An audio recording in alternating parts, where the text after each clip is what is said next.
I mean, a question I probably have, and I hear this a lot of times, and kind of to piggyback on what you guys were just saying, like, how does one know that they're actually addicted? Like, because it is so casually like accepted at this point, like, what's the difference between like occasionally viewing pornography and like and actually like having an addiction? Like, how do you know you're addicted to it? Like, I don't know, like if that makes any sense. I get that question all the time. It's like, oh, it's kind of like, oh, I occasionally have a glass of wine. You know what I mean? Like, I occasionally do this when I'm lonely. Like, how do we know it's become an actual addiction? Bobby, why don't you go ahead first?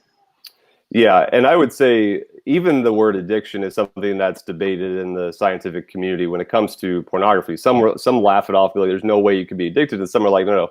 The neurology is showing that this, like pornography, the way it again lights up the dopamine receptors, it is just as addictive as heroin. Wow. And thereby you try breaking. That's why it's so difficult to break out of it. With my boys, because sometimes they default to like, I'm addicted. I'm like, are you addicted? I think you just got a really strong habit that you are too lazy to break. Again, because it's a Band-Aid. It's something that we need to introduce some healthy coping mechanisms, and you're going to see how quickly you're able to move on once you are honest with yourself and your patterns. I absolutely think it can get to the point of addiction, where it will destroy marriages and careers and your family. If you're looking at it at work, then you clearly cannot say no to it. Like you've gone too far. Absolutely. But I think for a lot of people, it's a habit, and we just haven't fought the fight yet to do what it takes. We haven't downgraded our phone from a smartphone to a dumb phone. We haven't installed software.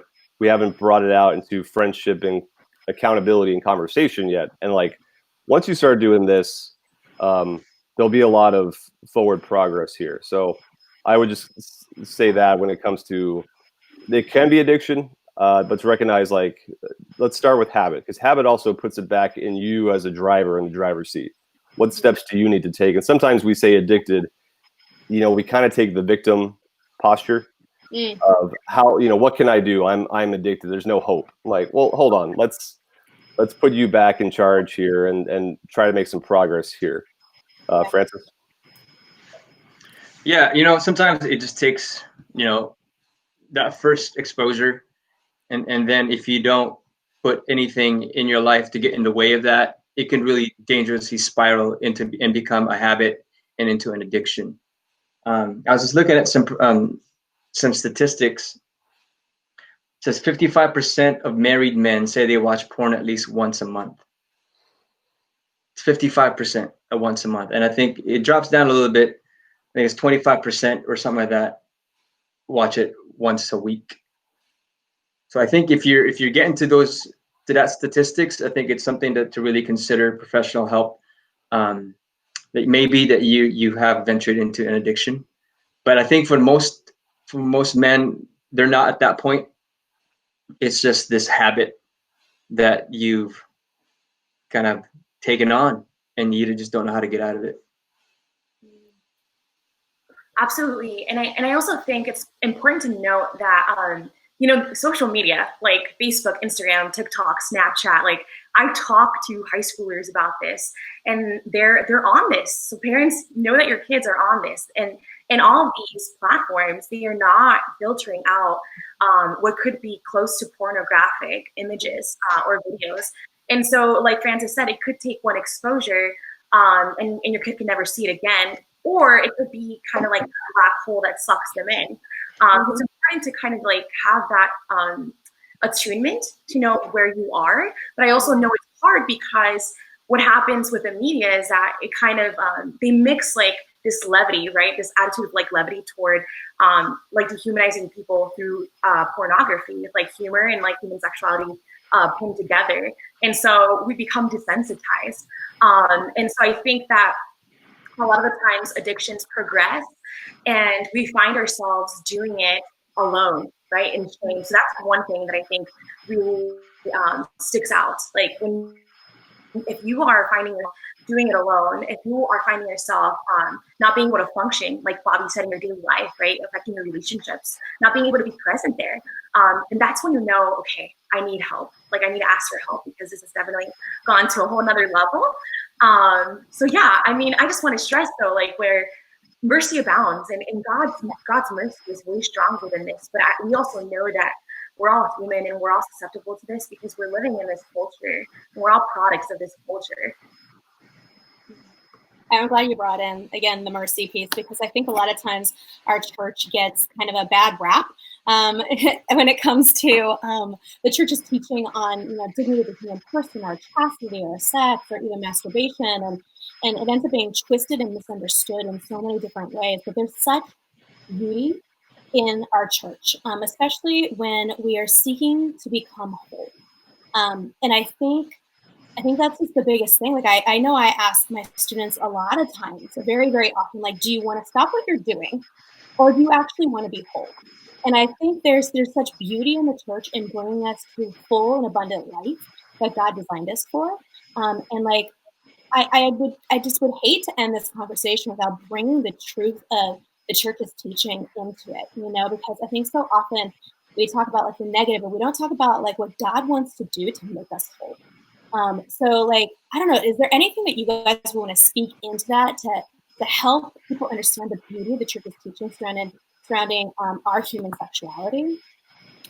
If you haven't heard or looked into St. John Paul II's Theology of the Body, search that, because that, for me, when I found that, my little romantic heart was just like, yes, where was this thing the whole time? Because this just spoke into like, your sexuality is good. Sex itself is good. It's something holy. It's something meant to be protected and guarded, and it's beautiful and life-giving. And yet in a fallen world, it is so easily twisted, and it becomes something that's shameful. It's something that is just pleasure for me and myself, and will destroy me if I'm not careful. That language is not, again, you grow up in the culture that we've lost that language of the body. The fact that the body has a language, John Paul II said, and God has spoken through our masculinity and femininity, that when the two become one, we become whole. We're meant to go out of ourselves for the good of another. This is true and authentic love here. And John 5, Jesus comes upon the man lying by the pool of Bethesda and looks at this guy who's been is crippled and has been laying there. It says for 38 years. That's obnoxious. Mm-hmm. But to see again, like, there's wounds that like we carry for decades that we never bring to the light, that are our coping mechanisms that I don't want to give up. C.S. Lewis talked about there's certain sins that are like the lizard on our shoulder, that like, God, I'll give you all this, but let me keep this thing over here. Like, God, I'll give you part of my life, my finances, whatever, but let me keep this thing, because I can't imagine life without it. I feel like it's become so part of me. And Christ looks at the man in John 5. He says, do you want to be healed? Do you want to be healed? Again, God will not just come in and upend our lives without permission. It's, do you want to be healed? And I think I throw that question on some of my students sometimes, and it's like, well, I guess. Well, not you guess. It's not meh. It's not like, if I get around to it, then you don't really want it. You like your sin. And I think sometimes that's an honest answer too. Like, I'm not ready. Like, Lord, make me chaste, but not yet. Give me a couple more years. Give me like, everyone's at a different starting point here. But do you want to be healed? And if you feel like you've been drowning in this sin for a long time, like, it's a yes. It's a resounding yes. And this is where Christ died for us, to get us out of the muck of our sin, not just to give us techniques and sin management for the rest of our lives. The radiance of the saints are the men and women who have radically said yes to the Lord, and he has come in and transformed them from the inside out, and that they give glory to him to the entire world, and the world notices it. There's something alive about them. There's something that I don't have that I want. This is why we're attracted to the lives of the saints here. John 10:10 says, Christ came for you to have life, and life in abundance, not to just give you rules and be miserable. Yeah. And for too long, Christianity has been mischaracterized as this just puritanical view towards the body and sex, that it's bad, shameful, don't talk about it, just save it for someone you love. I'm like, that makes no sense here. And what the Catholic Church can give the world right now is, again, through the example of men and women being honest in their sin and yet reclaiming life in abundance through Jesus Christ. This is the path to real healing and real life, not repression and misery, but life in abundance here. I love that. Well, what are some steps that we can take, like to actually experience this abundant life, to be able to put into practice, like becoming whole again? You know, because I think, like I said, that question I ask a lot of times: do you want to stop what you're doing? So I think a lot of times we just want to stop what we're doing, or do we actually want to be whole? Like, what are some steps that we can put in place in order to actually be whole? Like, what are some of those things that you guys encourage your students to do, or encourage you encourage yourself to do, things that maybe you even did in order to overcome pornography? For me, it's confession. It's you go again and again and again and again and again, as often as needed. That was me in college. Was they offered it every day before daily mass, and sometimes I'd go to different churches because you're worried the priest is going to remember you. They're not going to remember you because the amount of people confessing the same thing over and over. My priest friends say it's actually very boring.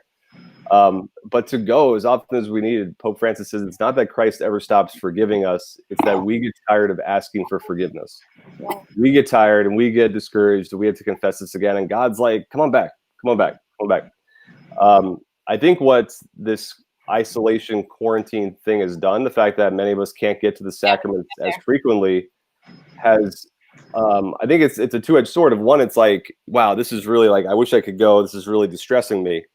On the other hand, I think it's also been a good wake-up call to like not be so flippant with the sacraments, not be so like just treating confession again like a band-aid when I say that I'm not going to go and sin anymore in this, to mean it. This is, our souls are at stake here. So to not let confession become a thing of cheap grace, that I go and I'm not going to put up much of a fight when I'm tempted. I promise to go sin no more and to avoid whatever leads me into sin. Like, avoid whatever leads you into sin. Like, put up that fight. So for me, again, God's given us that sacramental grace of confession. We got to use it. And my pastor's actually been saying a lot. We had a great conversation about this because a lot of students are really struggling with not being able to go to reconciliation. And he was talking about how like it'd be really good for people to like keep a private journal and like write down the things that you will take to confession, and then make a really heartfelt act of contrition. But along with that, he also recommended that we work on changing our behaviors and attitudes, and to try not to fall into the same sin, and like to really make this a time where we're making very strong amendments of life, like really changing the way that we are living our life. And that's something that could be something so beautiful that comes from this time, which is because if I said I'm going to give you this great diet, but it's not going to work for 5 years, you'd be like, that's an awful diet. Like if I have been confessing the same sin for 5 years every week, something's wrong. Like, we have to be careful. Like, we have to really like, okay, if nothing has changed, then I haven't changed something. I haven't changed the habit, the routine, I have not sought out professional help. If that's really like what it's going to take, like, consider, like, again, mercy, mercy, mercy, go, go, go to the sacrament. But have I done everything I can? Or am I just, again, casually drifting by here? Yeah, I love that. Yep.